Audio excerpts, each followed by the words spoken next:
На окраине северного пригорода Чикаго, среди густых сосен и заснеженных аллей, стоял огромный особняк из светлого мрамора. Зимой он напоминал замок из льда. Вокруг сверкали замерзшие фонтаны, а под ветром мерцал серебристый иней. Но за этими холодными стенами царила тишина, неуютная, а гнетущая и бесконечная. Здесь жил мальчик по имени Алекс, сын богатого предпринимателя Ричарда Хадсона. С самого рождения он был глух. Ни один звук не достигал его слуха. Ни голос матери, ни шум дождя, ни даже собственное дыхание. Лучшие специалисты из Европы пытались вернуть ему слух. Но каждый раз их вердикт звучал одинаково: надежды нет. Мать, по имени Элизабет, жила словно в двух мирах. Одном, полном тревог и воспоминаний, и другом, где ее сын учился понимать жизнь без звуков. Она пыталась показать ему любовь прикосновениями и взглядами, но порой ей казалось, что ее тепло тонет в ледяной тишине дома. Алекс познавал окружающее через свет и движение, чувствуя ритм жизни пальцами, кожей, сердцем. Однажды, наблюдая, как Элизабет играет на рояле, он положил ладонь на крышку инструмента. Под его пальцами дрогнул воздух. Тонкая вибрация прошла по телу, будто слабое эхо мира, которого он не знал. Это было первое прикосновение к звуку, не ушами, а душой. Вскоре в доме появилась новая воспитательница, молодая женщина по имени Софи.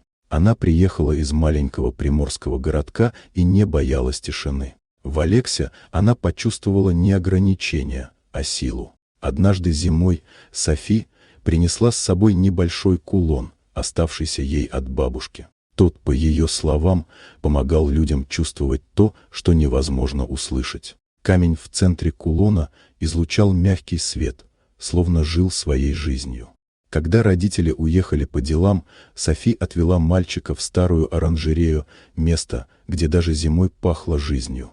Она положила кулон на его грудь, закрыла глаза и прошептала древние слова, переданные ей по наследству. Воздух вокруг будто ожил, легкие волны вибрации прошли по комнате. Алекс впервые ощутил звук, сначала тихий, затем все сильнее, словно ветер, наполняющий мир дыханием. Из его уст сорвался дрожащий, неуверенный звук, первый в его жизни.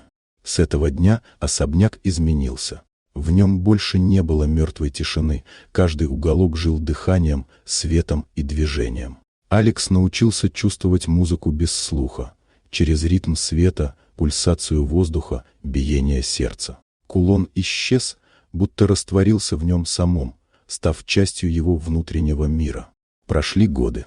Алекс вырос и стал известным композитором. Он никогда не слышал мелодий так, как другие, но его музыка рождалась из глубин души. На своем первом концерте в Чикаго зал был переполнен. В первых рядах сидели его родители, держа друг друга за руки. На рояле лежал тот самый кулон, безмолвный символ чуда. Когда Алекс закрыл глаза и коснулся клавиш, зал погрузился в необычную тишину, а затем разлилась музыка, нежная, как дыхание ветра, и могучая, как гром. Люди плакали, не понимая, почему каждая нота отзывалась в сердце. И где-то в толпе Софи улыбалась, зная, что чудеса существуют, просто некоторые из них звучат только в тишине. Вот такая удивительная история.